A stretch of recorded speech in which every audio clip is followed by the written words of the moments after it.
안녕하세요. 반갑습니다. 오랜만에 인사드립니다. 우리 주안중앙교회 마하나임 청년부 여러분들 잘 지내고 계신가요?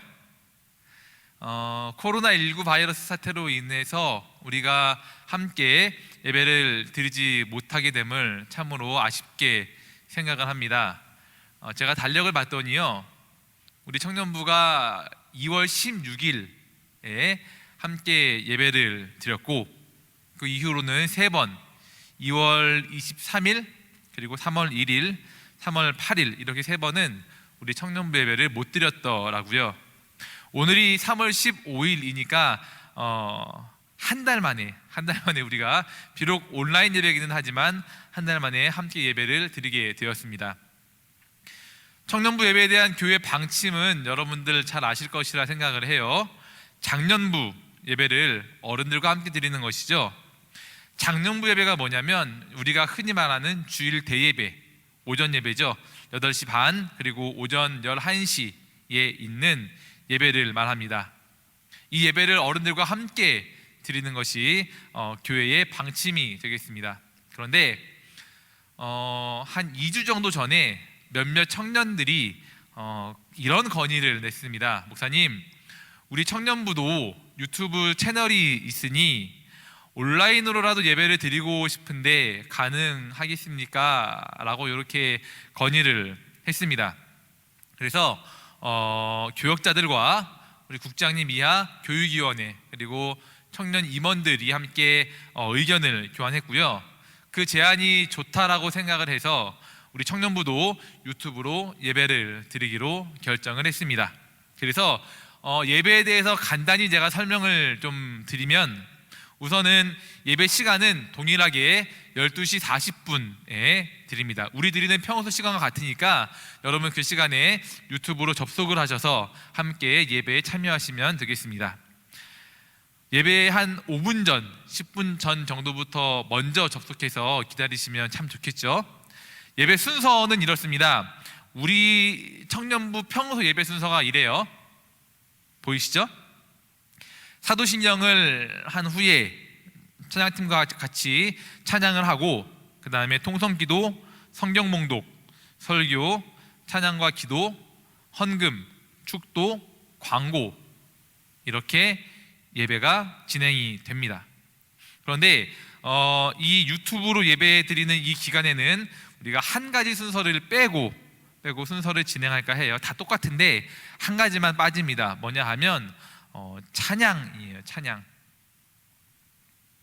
지금 이 상황으로 봤을 때 찬양단이 와서 여기서 같이 찬양을 하면서 예배 드리는 건 불가능합니다. 그래서 많이 아쉽지만 찬양단의 찬양은 없이 이 기간 동안 그렇게 예배를 드리고, 그 대신에 여러분들 그 평일에 마을장대 통해서 이렇게 그 주에 콘티를 받으시죠? 곡 한 4곡 정도 되는 그걸 받으시는데, 그걸 한 주간 잘 들으시면서 그렇게 평소에 찬양으로 예배를 준비해 주시면 됩니다. 그걸로 그렇게 평소에 여러분들이 그 찬양을 듣는 걸로 찬양 시간을 대신하도록 하겠습니다.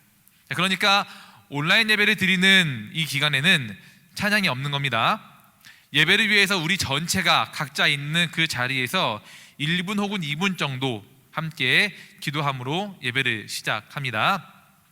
그리고 나서 사도신경으로 신앙 고백을 하고요, 성경 봉독을 하고, 그리고 설교하고, 찬양하고, 기도하고, 헌금을 드리고, 축도하고, 광고하고 하는 그런 식으로 예배를 진행하도록 하겠습니다. 지금 이 공간에는 여러분 보이시진 않지만 저 한 사람이 있습니다. 제가 아무도 없는 빈 공간에서 이렇게 예배하는 거예요. 그래서 아무도 없으니까 이 모든 순서는 제가 혼자 다 진행을 하도록 하겠습니다. 시간은 한 50분 정도를 생각을 합니다. 50분 정도. 근데 오늘은 첫날이고 이런저런 설명도 조금 있다 보니까 1시간은 조금 안 걸리게 그렇게 진행을 하도록 할게요.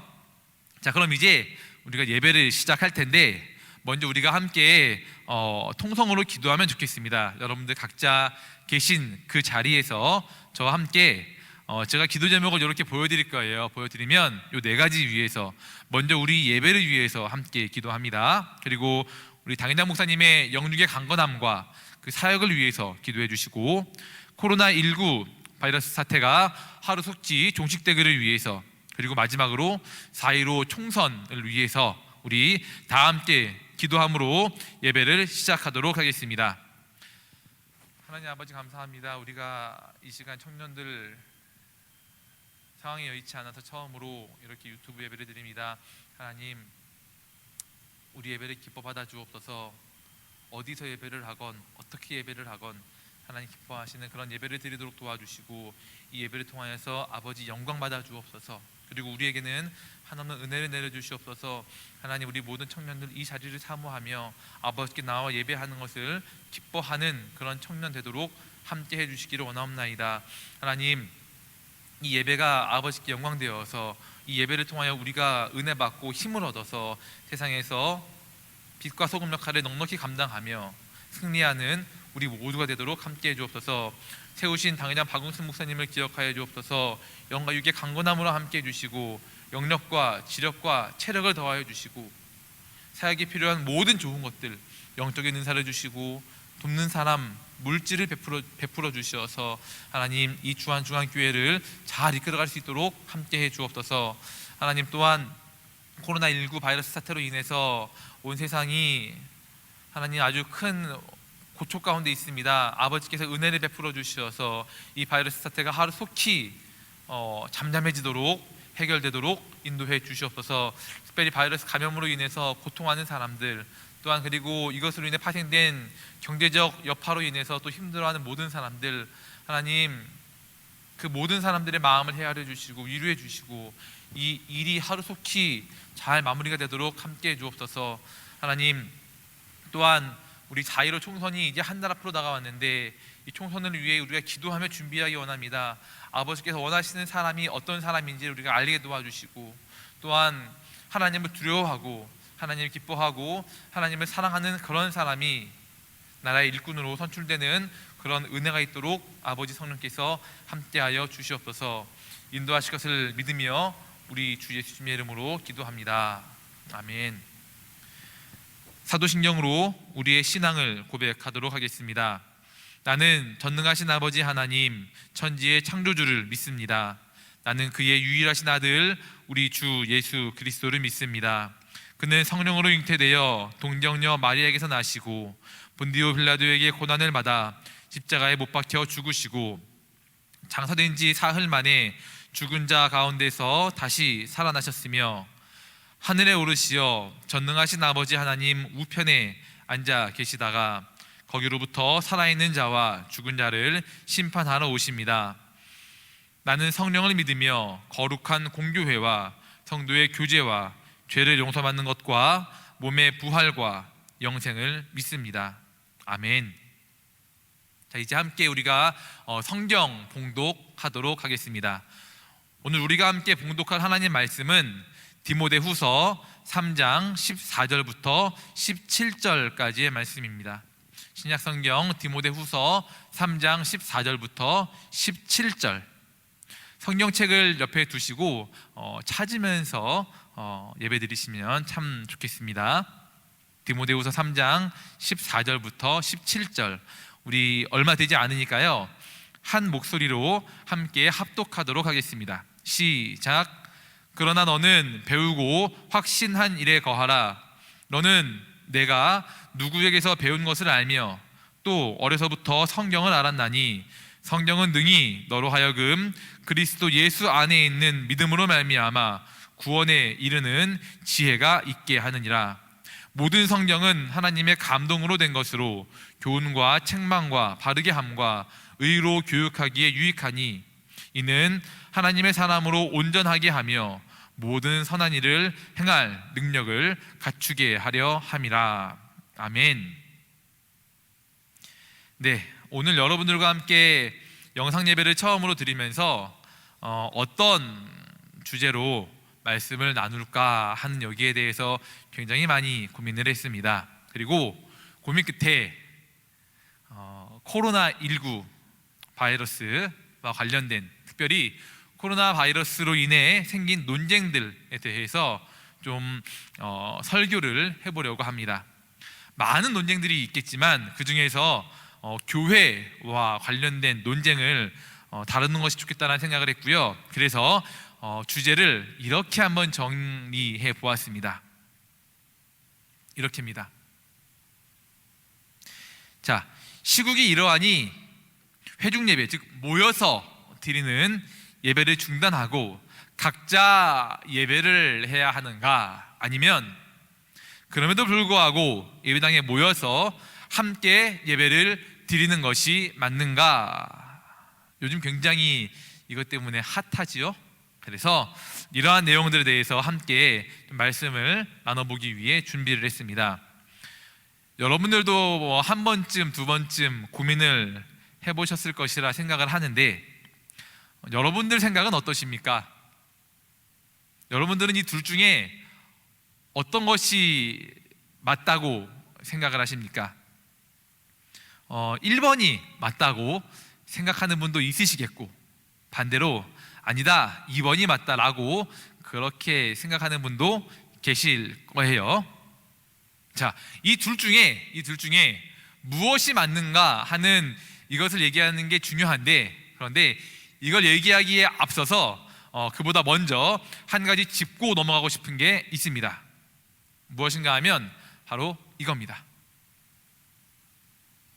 판단 기준, 판단 근거, 이겁니다. 자, 이 질문에 대해서 1번이 옳다고 생각하는 분도 있으시겠고, 반대로 2번이 옳다고 그렇게 주장하는 분도 있으시겠는데, 자, 무엇이 옳고 무엇이 그른가 하는 이걸 우리가 따지기에 앞서서 저는 먼저 이걸 여쭤보고 싶은 겁니다. 판단 기준, 여러분들로 하여금 그렇게 판단하게 만든 그 기준이 무엇입니까? 무엇이 여러분들로 하여금 그런 결정을 하도록 영향을 미쳤습니까? 뭔가요? 뭐 여러 가지가 있겠습니다. 이런 분 계실 거예요. 그냥 내가 가진 그 상식선에서 생각을 했을 때 이게 맞는 것 같아요 라고 생각하는 분이 계실 겁니다. 자, 이런 분이 계시다면 그런 분의 판단 기준은 자기 자신의 생각, 상식이 판단 기준이 됩니다. 이런 분도 계실 거예요. 요즘 뉴스나 신문을 자주 보는데 그것들을 보니까 교회가 뭐 이렇게 처신하는 게 맞는 것 같아요 라고 생각을 하는 분이 계실 거예요. 자, 이런 분은 자신의 판단 기준이 신문이나 뉴스 같은 그런 매스컴, 언론이 되는 겁니다. 이런 분 계실까요? 내가 주변에 이 친분 있는 여러 사람들하고 얘기를 해보니까, 그리고 그들의 이야기를 종합해보니까 지금과 같은 이런 비상시국에는 교회가 이렇게 처신하는 게 참 좋을 것 같아요 라고 생각하는 분도 계실 겁니다. 자, 이런 분은 자신의 그 판단 기준이 다른 사람의 생각, 다른 사람의 의견이 그 사람의 판단 기준이 될 겁니다. 뭐 그 외에도 여러 가지가 있겠지만 그것들을 다 시간이 없는데 다 언급할 수는 없고, 아무튼 우리 사람들은요 이런저런 루트를 통해서 정보를 얻습니다. 그리고 그것들을 통해서 형성된 사고가 우리들의 판단에 영향을 미치는 겁니다. 즉 판단 기준, 판단의 근거 역할을 하는 거죠. 자, 다시 한번 여쭤보겠습니다. 여러분 스스로가 스스로에게 답을 한번 해보시기 바랍니다. 여러분들은 이 두 가지 질문에 대해서 어떤 답을 내리셨습니까? 그리고 그렇게 답을 내린 판단 근거, 판단 기준은 무엇입니까? 무엇이 옳고 무엇이 그른 판단인가 하는 이것에 대해서 논의하기에 앞서서 예수님을 믿는 우리들은 내 사고를 결정하는 판단 기준이 무엇인가 하는 이것부터 먼저 점검을 해 보아야 합니다. 그리고 우리는 바른 판단 기준의 도움을 받아서 우리의 사고를 형성하고 그것들의 영향을 받아서 이런 질문들에 대해서 결정을 해야 하는 겁니다. 그래야만 올바른 결정을 할 수 있는 거죠. 그래서요, 제가 여러분들께 여러분들이 옳은 판단을 하실 수 있도록 거기에 도움을 줄 수 있는 좋은 도구를 하나 제가 소개를 해드리고자 하는데요, 무엇인가 하면 바로 이 성경입니다. 성경. 자, 여러분, 성경이 어떤 책인가요? 성경이 어떤 책이에요? 삼위일체 하나님이 직접 기록한 하나님의 말씀 아닙니까? 여러분, 이 성경이요, 이 성경이 하나님 말씀이에요. 하나님 말씀. 사람의 책이 아니라 하나님의 책, 하나님의 말씀입니다. 과거에 제가 웨스트민스터 소유리 분답을 설교하면서 삼위일체 하나님의 속성에 대해서 설교한 적이 있는데 혹시 기억하십니까? 너무 오래돼가지고 기억이 안 날 수도 있는데 한번 짜내보세요. 기억날 거예요. 사문답에 이렇게 돼 있었습니다. 우리 같이 한번 읽어볼까요? 옛날 기억을 떠올리면서 시작.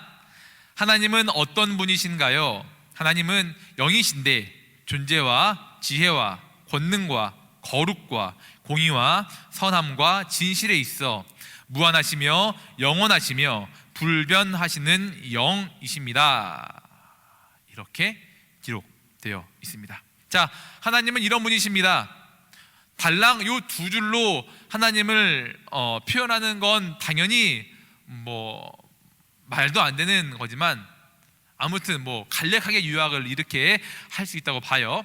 하나님이 무한하시고 영원하시고 불변하시는 영이신데 뭐가 그렇다고요? 뭐가 무한하고 뭐가 영원하고 뭐가 불변하신다고요? 그 위에 있는 존재와 지혜와 권능과 거룩과 공의와 선함과 진실이 무한하시고 영원하시고 불변하시는 분이시다. 이게 하나님에 대한 설명입니다. 하나님의 속성이죠. 여기에서 우리가 눈여겨 좀 봐야 될 게 있는데 뭔가 하면 바로 이 단어입니다. 굵은 글씨로 표현되어 있죠. 노란색 진실입니다. 진실. 하나님이 진실한 분이라고 말합니다. 거짓이 없다는 뜻이죠. 또 항상 참만 말하시며 그 하시는 모든 행위 또한 의로운 분이다라는 그런 뜻이 되겠습니다. 하나님은 참이시고 늘 하시는 모든 게 의롭다. 진실하시니까, 진리시니까 당연하죠. 그래서 삼위일체 하나님 중 한 분이신 제 두 번째 위격이신 예수님도 자신을 가리켜서 스스로가 이렇게 말씀하신 적이 있습니다. 요한복음 14장 6절입니다. 제가 한번 읽어볼게요. 예수께서 이르시되 내가 곧 길이요 진리요 생명이니. 예수님께서 자기 자신을 가리켜서 내가 진리야 라고 말씀하십니다. 아까 웨스트민스터 소유리 문답 4문답과 같은 맥락으로 이해할 수 있습니다. 삼위일체 하나님은 진리의 하나님이시고 예수님도 마찬가지로 진리의 하나님이십니다. 그리고 그런 분께서 쓰신 책이 바로 이 성경이라는 겁니다. 성경. 진리이신 하나님, 거짓이 없이 항상 선하시고 항상 정의로운 분께서 쓰신 책이 바로 성경입니다. 그래서 그런 분이 쓰신 거기 때문에 그러한 분이 쓰신 이 성경 또한 진리입니다. 왜요? 진리인 분이 쓰신 책이니까요. 성경도 진리일 수밖에 없습니다. 그래서 항상 믿을 수 있고 신뢰할 수 있는 책, 바로 이 책이 바로 성경이라는 책입니다. 그래서 우리가 우리 삶의 기준으로 삼기에 충분합니다. 자, 성경이 이런 책입니다. 이런 책인데 성경이 이러한 책, 기준이 되는 책이라는 건 그 이름에서도 잘 나타나 있습니다. 성경을요, 다른 말로 이렇게 얘기해요. 정경이라고 하는데 정경이라는 이 단어가 영어로 이렇게 씁니다. C-A-N-O-N, 캐논 혹은 카논이라고 있습니다. 캐논, 정경, 성경 같은 말입니다. 자, 그리고 이 캐논이라는 이 영어 단어는 이런 뜻을 가지고 있습니다. 표준, 척도, 그리고 기준. 성경이라는 이 이름 자체가 기준이라는 이름을 갖고 있는 겁니다. 그런 뜻입니다. 기준입니다. 기준. 그래서 우리가 함께 읽은 성경 본문에 이렇게 나와 있죠. 16절과 17절, 이거 중요하니까 같이 한번 읽겠습니다. 시작. 모든 성경은 하나님의 감동으로 된 것으로 교훈과 책망과 바르게 함과 의로 교육하기에 유익하니 이는 하나님의 사람으로 온전하게 하며 모든 선한 일을 행할 능력을 갖추게 하려 함이라. 하나님 말씀이 나를 교훈하고 또 책망하고 의로 교육해 준다라고 합니다.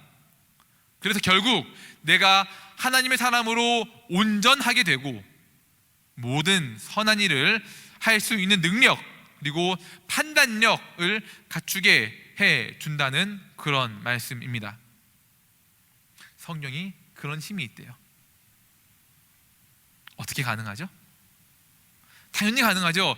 진리이신 하나님이 쓴 진리의 책이니까, 진리가 우리를 가르쳐 줄 테니까, 왜곡된 모든 걸 바로잡아 줄 테니까 우리가 모든 선한 일을 할 수 있고 바른 판단력을 갖추는 게 당연한 것 아니겠습니까? 그래서요, 시편 119편 105절은 이렇게 말합니다. 주 말씀은 내 발의 등이요 내 길의 빛이니이다. 주님 말씀이 내 발의 등이고 내 길의 빛이다. 바른 판단을 할 수 있도록, 그리고 잘못된 결정으로 내가 넘어지지 않도록 내 발의 등이 되고 내 길의 빛이 된다. 이게 바로 하나님 말씀인 성경이다라는 그런 뜻입니다. 여러분, 그래서요, 목회자들이 자기 말로 설교하는 게 아니에요. 그래서 하나님 말씀 성경 가지고 설교하는 거 아닙니까? 여러분, 제가 제 생각 가지고 설교하면 그게 무슨 설교예요? 저 역시도 불완전한 오류가 많은 사람인데 틀리지 않는 진리인 하나님 말씀을 가지고 설교하는 게 이런 이유입니다. 바른 판단 기준을 제시하기 위해서. 여러분, 그래서 박성현 목사님이 수고스럽지만 매일마다 그렇게 스스로 영상 찍어서 요즘 창세기 나가고 있죠? 성경 읽기 교육하는 게 그런 이유 아닙니까? 여러분이 다른 그 어떤 매체들에 영향받는 것이 아니라 하나님 말씀, 진리이신 하나님 말씀의 영향을 받고 그 말씀으로 인해 여러분 사상이 형성되어서 바른 판단, 바른 결정을 하기를 원하는 그런 마음으로 우리가 성경을 여러분들께 설교하고 가르쳐 드리는 겁니다.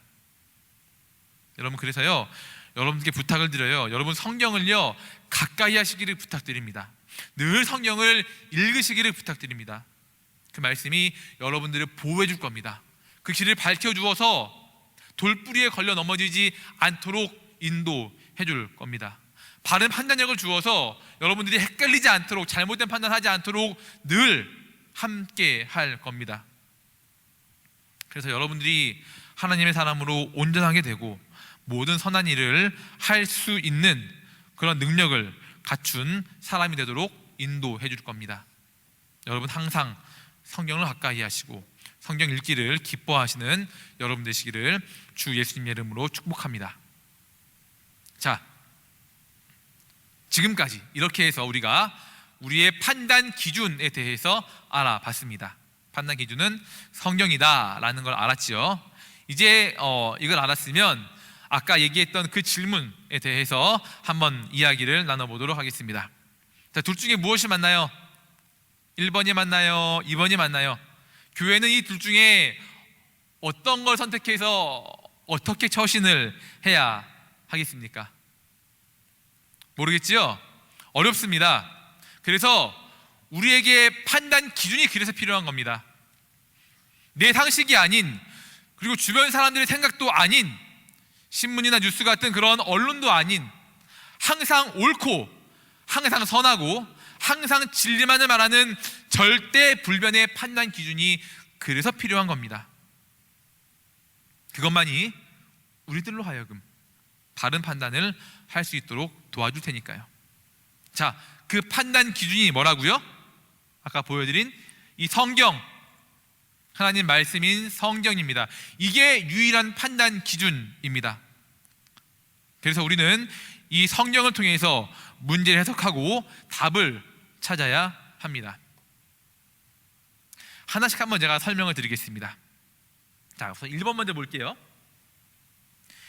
이런 주장이죠. 시국이 이러하니 잠시 예배당을 폐쇄하고 각자가 있는 처소에서 예배 드리는 것이 맞다, 이런 주장입니다. 그러니까 교회 모여서 예배 드리는 거 하지 말자라는 거죠. 저는요, 이 주장에 동의합니다. 코로나19 바이러스가 확산되는 것을 막기 위해서 사람들이 많이 모이는 그런 집회를 최대한 자제해야 하죠. 그래서 사회적 거리두기라는 이런 이름으로 우리 모두가 조심하고 있는 그런 상황입니다. 그리고 이러한 시대적 분위기에 발맞추는 것이 교회라고 예외가 될 수 없습니다. 여러분, 이거 결정하는데 무슨 막 심오한 신학적 논의나 막 깊은 그런 신학적 논쟁이 필요하지 않아요. 그냥 건전한 상식을 바탕으로 해서 바른 판단력만 가지고 있으면 누구나 쉽게 이렇게 결정할 수 있습니다. 방역 당국인 정부에서 이렇게 말하죠. 코로나19 바이러스는 그 전염성이 아주 강하니, 그래서 사람들이 많이 모이면 전염될 위험성이 높으니 최대한 그런 사람이 많이 모이는 집회는 자제하면 좋겠습니다 라고 당국이 말하면, 그러면 그 말에 그냥 따르면 돼요. 그냥 따르면 됩니다. 이 전염병 분야는 그분들이 전문가 아닙니까? 믿고 이렇게 하라 하는구나, 그럼 하지 말아야지, 따르면 돼요. 근데 문제가 뭐예요? 하필 우리가 속한 이 교회가 사람이 많이 모이는 집단이네요. 그럼 좀 안 모이면 됩니다. 어렵지 않아요. 이럴 때 모이면 욕먹는 거예요. 이럴 때 모이면. 여러분, 교회가 세상에서 막 잘했다라고 칭찬은 못 받을지언정 적어도 욕은 먹으면 안 되잖아요. 욕은 먹으면 안 되죠. 우리의 판단 기준인 성경도 여기에 대해서 언급을 하고 있습니다. 우리 베드로전서 2장 12절인데요. 이거 제가 한번 읽어보겠습니다. 잘 들어보세요. 너희가 이방인 중에서 행실을 선하게 가져 너희를 악행한다고 비방하는 자들로 하여금 너희 선한 일을 보고 오시는 날에 하나님께 영광을 돌리게 하려 함이라. 우리의 행실이 어떠한가에 따라서 하나님의 이름이 영광을 받으시기도 하고 욕을 먹기도 한다는 그런 말씀입니다. 우리가 우리 행실을 선하게 갖는다면 하나님의 이름이 높아질 겁니다. 반면에 우리의 행실이 악하다면, 그러면 하나님의 이름이 땅에 떨어져서 짓밟힐 겁니다. 이런 시국에 굳이 예배를 드려가지고 욕먹을 필요가 없는 거예요. 욕먹을 필요가 없어. 하나님의 이름이 짓밟히게 할 이유가 없다는 겁니다. 상식선에서 결정하면 되는 거예요. 여러분, 예배는요, 어디에서 드려야 하는가, 이건 그렇게 중요한 문제가 아니에요. 예배를 어디에서 드려야 하는가 하는 이것보다 더 중요한 게 있어요. 뭐냐면 예배를 우리가 어떻게 드려야 하는가 하는 이것이 훨씬 더 중요합니다. 훨씬 더. 어디에서보다 어떻게 드려야 하는가, 이게 훨씬 더 중요해요. 다시 한번 판단 기준이 되는 성경을 보시겠습니다. 요한복음 4장을 보시면 예수님께서 사마리아 여인과 대화하는 그런 장면이 나옵니다. 그 대화의 주제는 예배입니다. 이 여자가 물어요. 이 예수님이 이제 범상치 않은 분이라는 걸 아는 거예요, 여자가. 그래서 묻죠. 요한복음 4장 20절입니다. 네, 제가 읽어볼게요. 여자가 묻는 거예요. 우리 조상들은 이 산에서 예배하였는데 당신들의 말은 예배할 곳이 예루살렘에 있다 하더이다. 이렇게 묻는 겁니다. 여인의 질문의 핵심이 뭐죠? 예배를 어디서 드려야 합니까? 이거죠. 이산입니까? 예루살렘입니까? 자, 이 질문에 대해서 예수님이 답을 주십니다. 뭐라 하시나요? 4장 21절에 답이 나와요. 예수께서 이르시되 이산에서도 말고 예루살렘에서도 말고 너희가 아버지께 예배할 때가 이를 것이다. 장소가 중요한 게 아니야 라는 그런 말씀 아닙니까? 그러면서 4장 23절과 24절에서 여러분들 잘 아시는 유명한 말씀을 하십니다. 같이 한번 읽겠습니다. 시작. 아버지께서는 자기에게 이렇게 예배하는 자들을 찾으시느니라. 하나님은 영이시니 예배하는 자가 영과 진리로 예배할지니라. 아멘. 무슨 말이에요? 예수님의 관심은 예배를 어디에서 드려야 하는가 하는 여기에 있지 않았다라는 겁니다. 어디에서 이게 아니라 너희가 예배를 어떻게 드려야 하는가 하는 이것에 더욱 관심이 있으셨다라는 그런 얘기입니다. 예배하는 자가 영과 진리로 예배할지니라. 영과 진리로. 우리의 이 예배 드리는 자세에 대해서 말씀하는 거 아닙니까? 마음을 다하고 뜻을 다하고 힘을 다해서 그리고 정성 다해서 하나님이 받으실 만하게 그렇게 정성껏 예배를 드려라 라는 그런 말씀입니다. 그러면 그렇게 예배하면 너희가 예배드리는 장소가 어디든 상관없이 하나님이 그 예배를 기쁘게 받으실 것이다 라고 하는 그런 말씀입니다. 이러한 시국에 교회가요, 예배당에 한데 모여가지고 이렇게 드리는 그런 예배는 잠시 중단해도 좋습니다. 그러한 행실로 인해서 우리가 예배를 잠시 멈추는 이 행위로 인해서 아까 본 베드로전서 말씀과 같이 하나님의 이름이 높아진다고 한다면 할만하지 않겠습니까? 그러면서 우리는 우리의 예배 장소가 바뀐다라고 할지라도 항상 하나님께서 받으실 만한 그런 예배를 드려야 합니다. 여러분 지금 드리는 이 유튜브 예배부터 지금 바른 자세로 잘 앉아 있을 것이라 전 믿어요. 여러분, 우리 청년 여러분들, 이 예배부터 하나님이 받으실 만하게 모든 정성을 다해서 다 정성을 쏟아 부어서 그렇게 정성껏 예배하는 여러분 되시기를 주 예수님 이름으로 부탁드립니다.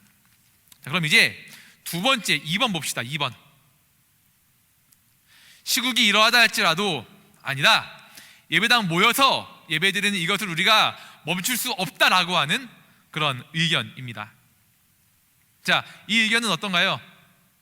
제가 방금 이 1번 주장, 아니다, 모이면 안 된다 라고 하는 여기에 제가 동의했으니까 얘는 틀린 건가요?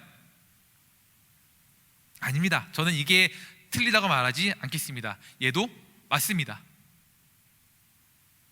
여러분, 예배는요 멈출 수 없어요. 특별히 우리가 함께 모여서 드리는 이 예배는 양보할 수 없는 기독교의 핵심이라고까지 말할 수 있습니다. 세상의 사람들, 특별히 매스컴에서 이렇게 회중 예배를 멈추라고 주장하는 데에는 그들이 교회를 안 다녀서 이런 예배에 대한 지식이 부족하기 때문에 그렇습니다. 마태복음 18장 20절, 우리 판단 기준되는 성경 한번 더 볼게요. 18장 20절 보시면 이렇게 기록되어 있습니다. 두세 사람이 내 이름으로 모인 곳에는 나도 그들 중에 있다 라고 예수님이 말씀을 하셨습니다. 자, 이 말씀은 원래는 출교, 교회에서 죄를 지어서 회개하지 않아요, 그 사람을 내쫓을 때 그런 배경에서 나온 말씀입니다. 출교에 관한 말씀이면서 동시에 교회를 단적으로 정의해주는 그런 말씀이기도 합니다. 교회에 대한 정의. 두 사람 혹은 세 사람은 공동체를 말하는 겁니다. 최소 단위 공동체. 이 사람들이 예수 그리스도의 이름으로 모이면 그게 교회입니다. 어떻게 해요? 모이면 교회입니다. 단수가 아니라 복수, 모임입니다. 모임. 그래서 교회에 대해 설명하는 고린도전서 12장 27절도 이렇게 얘기해요.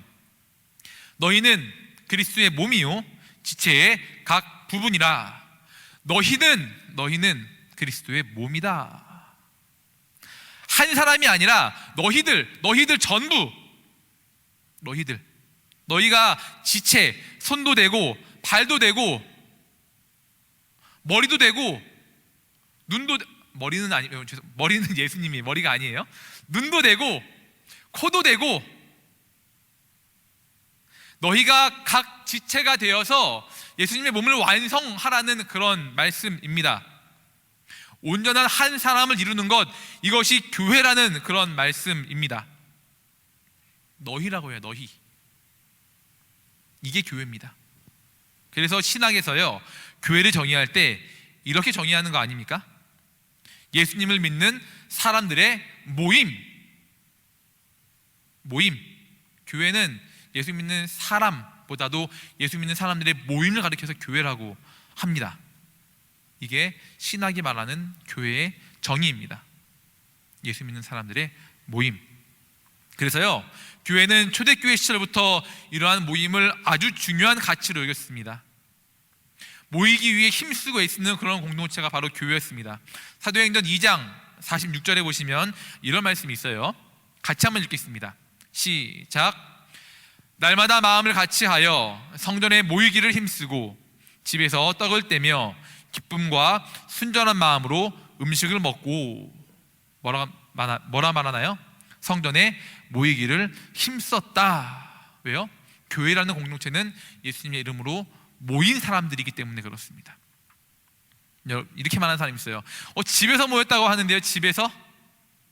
여러분, 여기서의 집은요, 그 당시에는 이런 교회가 건물이 없었어요. 그래서 가정에서 모였습니다. 가정교회였어요. 그래서 집에서 모였다라고 말하는 겁니다. 이렇게 초대교회는 모이기를 힘썼고요, 반대로 모이기를 패하는, 모이는 걸 경홀히 여기는 그런 사람들을 아주 경계했습니다. 히브리서 10장 25절입니다. 모이기를 패하는 어떤 사람들의 습관과 같이 그렇게 하지 말고 오직 권하여 그날이 가까움을 볼수록 더욱 그리하라. 모이기를 패하지 말고 오직 권해라. 그리고 더욱 그리해라. 자, 이것이 바로 진리 되신 하나님의 말씀입니다. 이것이 바로 우리의 판단 기준 되는 성경에 기록되어 있는 하나님 말씀입니다. 하나님은요, 우리에게 모여라 라고 그렇게 말씀하십니다. 여러분, 죄송하지만 세상에서 막 욕한다고 해서 욕 안 먹으려고 교회가 막 세상 눈치 보는 것, 그것도 그렇게 좋은 행동은 아닙니다. 판단 기준이 세상이 아니라니까요. 세상이 욕하니까 좀 잠깐 쉬자, 이게 아니에요. 성경이, 판단 기준이 성경이 뭐라 말하는가, 이걸 봐야 합니다. 우리 생각으로 판단하기에, 세상의 사람들이 판단하기에 예배 안 드리는 게 맞아 라고 결정을 해도, 그러나 진리 되신 하나님 말씀인 성경이 아니야, 그렇지 않아, 예배는 모여서 드리는 거야 라고 말씀하시면 그런 것들을 감수하고서라도 모여야 하는 것이 바로 우리들이어야 합니다.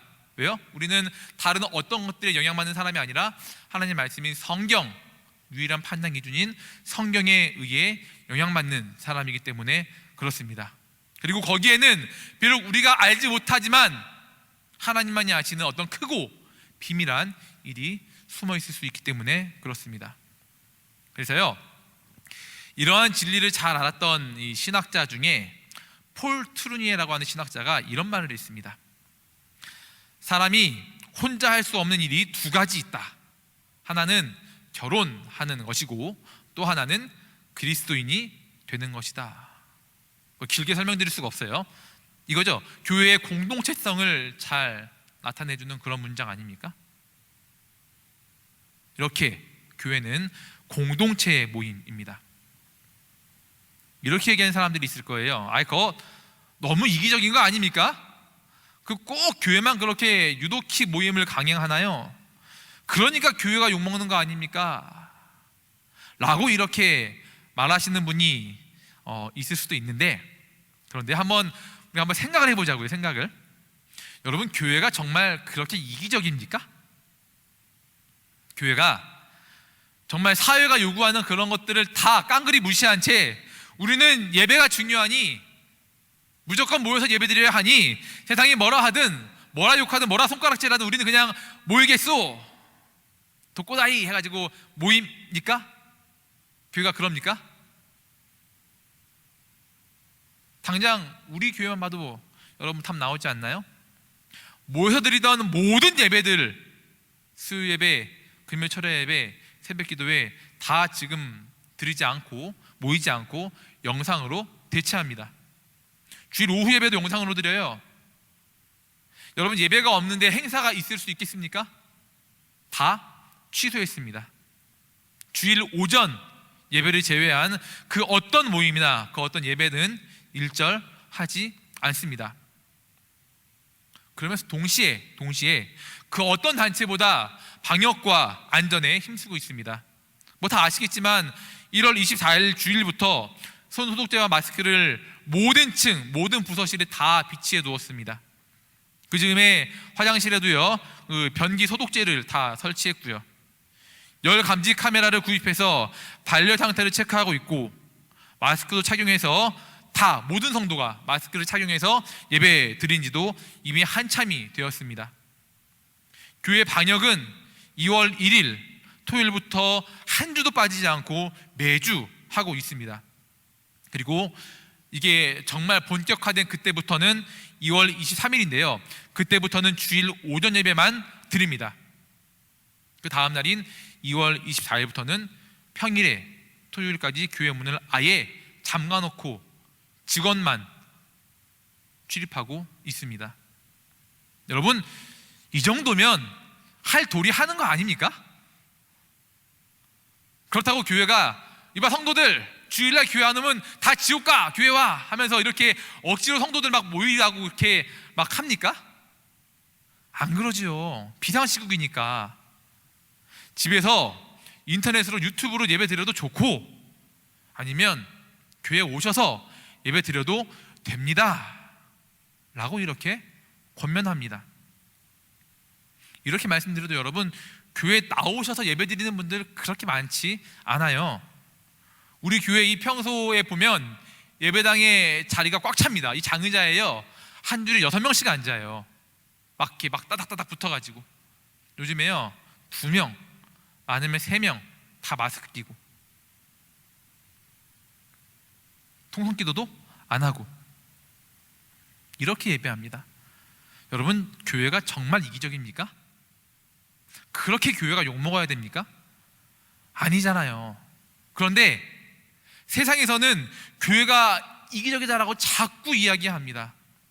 그러면서 하는 얘기가 교회가 주일 예배를 포기 못하는 건 돈 때문이야, 헌금 때문이야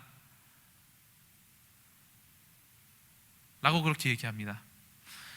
제가 이거 얘기 안 하려다가 여러분, 주일날요 뭐 보셔서 아시겠지만 예배 나오는 분들 몇 안 돼요.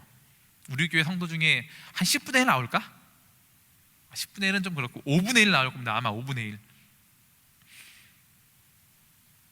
그리고요, 코로나 바이러스 같은 이런 상황에도 불구하고 예배 나오시는 분들이면 그분들은요 예배 안 나오셔도 계좌이체로 다 헌금 낼 분들이세요.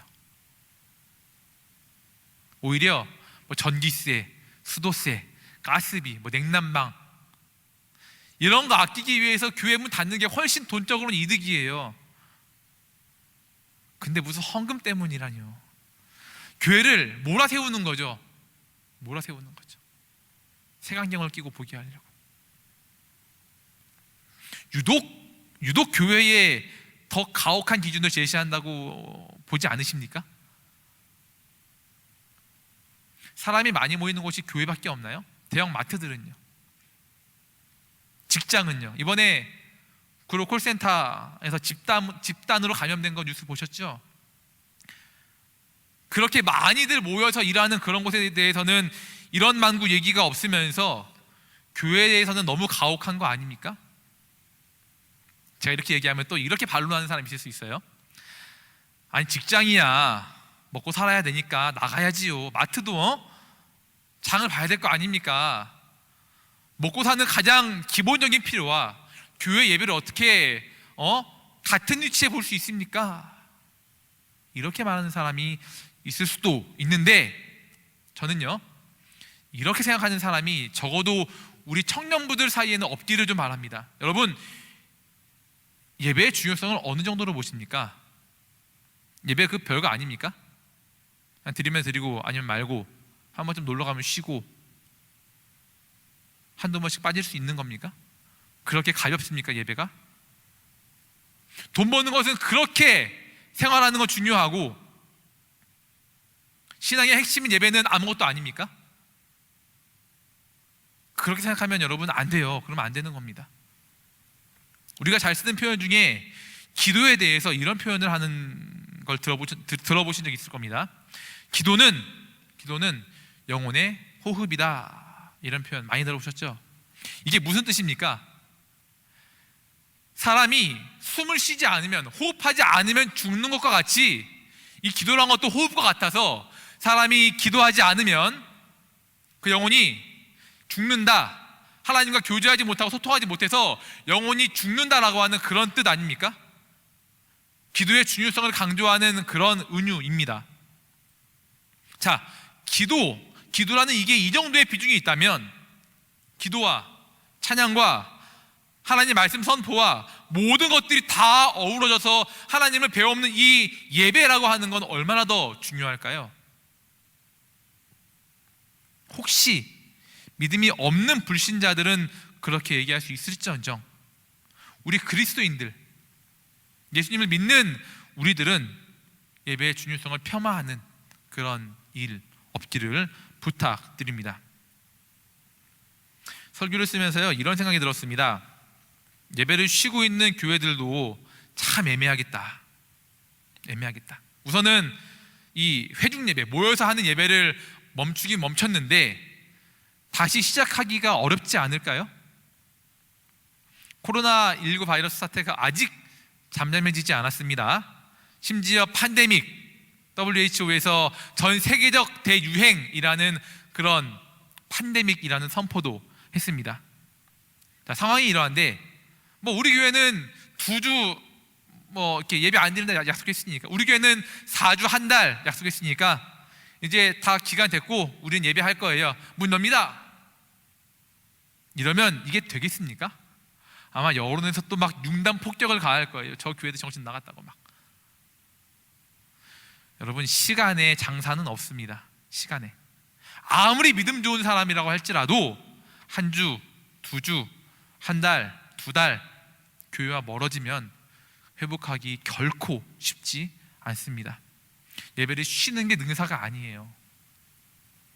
그래서 저는 우리 교회가 이렇게 대처하는 것, 주일 예배를 사수한 것, 이거 정말 어려운 결정이었지만 결과적으로 참 좋은 결정이었다라고 그렇게 생각을 합니다. 자, 여기까지 듣고 보니 어떠신가요? 예배를 드리는 것도, 모여서 드리는 것도 일리가 없는 건 아니지요? 우리의 판단 기준인 성경이 2번 이 주장, 회중 예배를 중지하지 말고 계속 하자라고 하는 이 주장도 지지합니다. 네, 결론을 내보겠습니다. 결론이 뭐예요? 1번과 2번 모두 맞다라는 거 아닙니까? 1번, 즉 교회가 잠시 예배를 쉬는 것, 이게 옳다고 판단하는 분들이 계시겠죠. 좋습니다. 좋은 생각입니다. 사회적 거리두기에 힘쓰시면서 집에서 유튜브 온라인으로 정성껏 예배하시기를 바랍니다. 그러나 한 가지 부탁드리는 것은, 그렇지 않은 교회들이나 성도들, 즉 모여서 예배드리는 성도나 교회들을 향해서 당신들 때문에 교회가 이 욕 먹고 손가락질 받는 거야 라고 하는 그런 판단은 하지 않으시기를 부탁드립니다. 그렇게 정죄하면서 손가락질하면 안 돼요. 그것도 역시 하나님의 뜻에 따르는 순종하는 행위이기 때문에 그렇습니다. 자, 2번, 그럼에도 불구하고 모여서 예배드리는 것, 이것은 계속돼야 한다라고 하는, 여기에 동의하는 사람들, 좋습니다. 좋은 생각이에요. 교회 나오셔서 정성껏 최선을 다해서 예배하시기를 부탁드립니다. 그런데 이런 분들에게도 제가 한 가지 부탁드리는 건, 그렇지 않은 교회들, 즉 회중 예배를 잠시 쉬고 있는 그런 교회들이나 교회 나오지 않고 집에서 유튜브로 예배드리고 있는 그런 사람들이 향해서 당신들은 참 믿음이 없군요. 겨우 이 정도 일로 이 예배를 빠지다니, 저런 믿음 없는 사람들, 이라고 하면서 그렇게 판단하거나 정죄하시면 안 됩니다. 그것과 믿음은 별개예요. 그걸로 판단할 일이 아닙니다. 그리고 그분들의 그러한 행동도 역시 성령이 지지하는, 하나님의 뜻에 따르는 그런 아주 좋은 행위이기 때문에 그렇습니다. 말씀 마무리하면서 여러분들께 두 가지 부탁드립니다. 첫째, 무언가를 판단하실 때 여러분 한 가지 주장이 옳으면 나머지 한 가지는 틀렸다라고 하는 이 흑백 논리를 경계하시기를 부탁드립니다. 둘 중 하나만 옳고 하나 틀렸다라고 하는 이런 생각, 혹은 둘 다 옳을 수도 있다, 아니면 둘 다 틀리고 다른 대안이 있을 수 있다라고 하는 이 모든 경우의 수를 다 상정해 두어야 합니다. 내 생각, 내 판단, 다른 사람들의 판단, 매스컴, 진리가 아니거든요. 오류가 있는 사람들의 생각이거든요. 항상 이 성경, 하나님의 말씀이라고 하는 절대 불변의 진리, 판단 기준되는 이 성경의 근거에서 이 성경이 뭐라 말씀하시는가, 이 성경이 어떤 의견을 지지하는가라고 하는 이것을 잘 깨달아서 결정할 수 있어야 합니다. 두 번째, 이러한 상황 속에서 여러분 스스로 예배를 한번 돌아보시기 바랍니다. 과연 내가 하나님이 받으실 만한 그런 예배를 드리고 있는가? 최고의 정성을 다해서 예배 드리고 있는가? 인터넷 예배임에도 불구하고 교회에서 드리는 것보다 더 정성껏 예배에 참여하시는 여러분 되시기를 부탁드립니다. 씻고, 화장도 하고, 정장 입고, 양말 신고, 휴대폰을 끄고, 컴퓨터로 유튜브 켜서 온전히 예배에만 집중할 수 있는 그런 환경을 만드시기를 부탁드립니다. 그럼 알게 될 거예요. 정말 교회에서 드리는 이 예배가 너무나 소중한 그런 예배였구나. 제가 집에서 해보니까요, 저 정장 딱 입고 양말 딱 신고 정자태에 앉아서 예배 드렸는데 솔직히 힘들더라고요. 교회에서 드리면 너무너무 좋은데 힘들었습니다. 그러면서 정말 모여서 이렇게 교회라는 이 예배당이라는 공동체에서 예배 드리는 게 참 좋은 것이구나, 이런 생각. 동시에 중국이나 북한 같은 종교의 자유가 없어서 숨어서 예배 드리는 북한이나 중국, 이런 사람들, 이런 데 생각하니까 정말 내가 감사한 그런 신앙생활을 하고 있구나 하는 그런 생각이 들었습니다. 자, 1번을 지지하든 2번을 지지하든 어쨌든 우리는 쉽지 않은 시간을 보내고 있습니다. 그리고 이러한 때에 우리가 해야 할 것은 서로를 인정하며 사랑하며 이것의 해결을 위해서 서로 돕고 기도하는 것입니다. 우리가 서로를 인정하면서 이 코로나 바이러스 문제가 하루빨리 해결되기를 위해서 힘써 기도하는 우리 주안중앙교회 마하네임 청년부 여러분 되시기를 주 예수님의 이름으로 축복합니다. 우리 다 함께 통성으로 기도하시겠습니다. 이 시간 기도하실 때에 이렇게 기도하면 좋겠습니다. 하나님, 제가 무언가를 판단할 때 흑백 논리로 판단하는 이 오류에 빠지지 않도록 도와주십시오. 또한 무엇보다도 무언가를 판단함에 있어서 내 지식이나 지혜를 의지하지 않고 하나님 말씀이 뭐라 하시는가, 그 말씀이 뭐라고 지지하는가를 내가 잘 찾고 깨달아서 그 말씀 따라 결정하고 판단하는 제가 될 수 있도록 도와주십시오 라고 기도하시기 바랍니다. 또한 두 번째로, 내가 어떤 의견을 지지하든 나와 다른 의견을 지지하는 사람을 정죄하지 않고 판단하지 않고 그들을 감싸 안으면서 함께 이 문제를 해결하기 위해 기도하고 노력하는 그런 넓은 사람, 참 그리스도인 될 수 있도록 하나님 저에게 믿음을 주십시오 라고 이렇게 이 두 가지 위해서, 또 그리고 코로나 바이러스가 하루속히 되게 해달라고 이 세 가지 위해서 우리가 다 함께 각자 있는 처소에서 주님의 이름 부르고 기도합니다. 주여, 하나님 아버지 감사합니다. 우리가 함께 예배하면서 환경에 대해서 우리가 기도받는 것들, 예배를 어떻게 드려야 하는가 하는 그것에 대해서 함께 이야기 나누었습니다. 하나님, 우리가 함께 해주시어서 우리가 무언가를 판단하고 결정할 때에 내 생각이나 다른 사람들의 의견들, 생각들, 혹은 매스컴 언론에서 말하는 그런 것들에 너무나 심취해서 그것들이 진리인 양 따라가지 않도록 도와주십시오. 유일한 진리이신 하나님 말씀에 따라서 무엇이 옳고 무엇이 그른가를 잘 판단하며 알 수 있는 제가 될 수 있도록 하나님 들어주시옵소서. 우리 모든 청년들 그렇게 판단하기 원합니다. 하나님 말씀을 날마다 가까이 하고 읽기를 기뻐하여서 그 말씀이 우리 청년들의 사고를 형성하는 그런 은혜가 있도록 도와주시옵소서. 또한 그래서 제가 더욱더 말씀을 잘 준비하고 잘 선포하기 원합니다.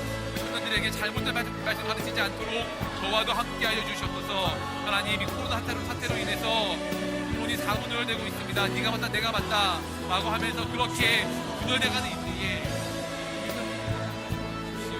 하나가 되도록 도와주십시오. 연합하고 이해해주고 안아주고 품어주는 그런 공동체가 되게 도와주시옵소서. 나와 다른 생각을 가진 사람이 있다고 할지라도 그 사람의 생각도 존중하면서 인정하면서 품어주고 할 수 있는 우리 모두가 될 수 있도록 함께하여 주시옵소서. 또한 하나님, 이 코로나 바이러스가 하루속히 잠잠해지기를 원합니다. 하나님의 뜻이 어디 있나 알아서 우리가 회개하며 아버지께 매달려 간구함으로 이 코로나 바이러스에 대해서 우리가 영적인 의미를 깨닫고 아버지께 간구하는 우리 모두가 되도록 함께하여 주시옵소서. 늘 기도하며 찬양하며 예배함으로 하나님과의 교제하는 것을 놓지 않는 그런 우리가 되도록 함께하여 주시옵소서. 하나님 아버지 감사합니다. 함께 이 시간 말씀을 나누었습니다. 우리가 들은 말씀을 잘 기억하고 이 말씀이 우리 삶에서 항상 영향력을 발휘하도록 함께해 주옵소서. 주 말씀이 내 발의 등이고 내 길에 빛이라 하셨는데 정말 그 말씀이 나에게서 그런 역할을 할 수 있도록 늘 말씀 읽기를 기뻐하고 말씀 묵상을 사모하는 우리 모든 청년들 될 수 있도록 함께해 주옵소서. 판단 기준이 성령이 되어서 이 성경이 우리 청년들에게 옳고 바른 길을 늘 지도하도록 인도해 주시고 우리 청년들 이 성경 말씀의 인도를 따라서 한평생 선하게 의롭게 거룩하게 진실하게 살아갈 수 있도록 함께해 주시옵소서. 또한 하나님, 이 코로나 사태로 인해서 국론이 4분 5열 갈라지고 있습니다. 하나님, 이러한 때에 우리 그리스도인들은 갈라지지 아니하고 나누이지 아니하고 서로를 인정하고 사랑하고 품어주고 안아주어서 연합하는 공동체, 서로 이해하고 인정하는 공동체, 그런 공동체가 될 수 있도록 아버지 성령께서 함께하여 주시옵소서. 인도하실 것을 기대하며 우리 주 예수님 이름으로 기도합니다. 아멘. 네, 이 시간 함께 헌금하시겠습니다. 여러분, 헌금성은 특별히 없어요. 제가 혼자 찬양을 부르면 여러분이 소음이 될 것 같아가지고 헌금은 여러분들 우리 그 리더들한테 받으셨을 거예요. 계좌번호가 있지요. 교회 계좌인데 그쪽으로 여러분 정성껏 해주시면 되겠습니다. 이제 축도로 예배를 마치겠습니다. 이제는 우리 주 예수 그리스도의 은혜와 하나님 아버지의 사랑과 성령님의 교통하심이 세상에 다른 오류가 많은 것들을 판단 기준 삼지 않고 진리 대신 하나님 말씀을 판단 기준 삼아 살아가기 원하는 사랑하는 청년들, 또한 자기와 다른 의견을 갖고 있다 할지라도 그런 사람들조차 넉넉히 안아주고 품어주고 이해해주며 그 안에서 하나님의 뜻을 찾고자 노력하는 사랑하는 모든 청년들의 삶과 그 가정 위에 하는 모든 일들 위에 이제로부터 영원토록 함께 계실지어다. 아멘. 예배를 마쳤습니다. 여러분, 한 주간 동안 거룩함과 진실함으로 승리하는 한 주 되기를 축복합니다.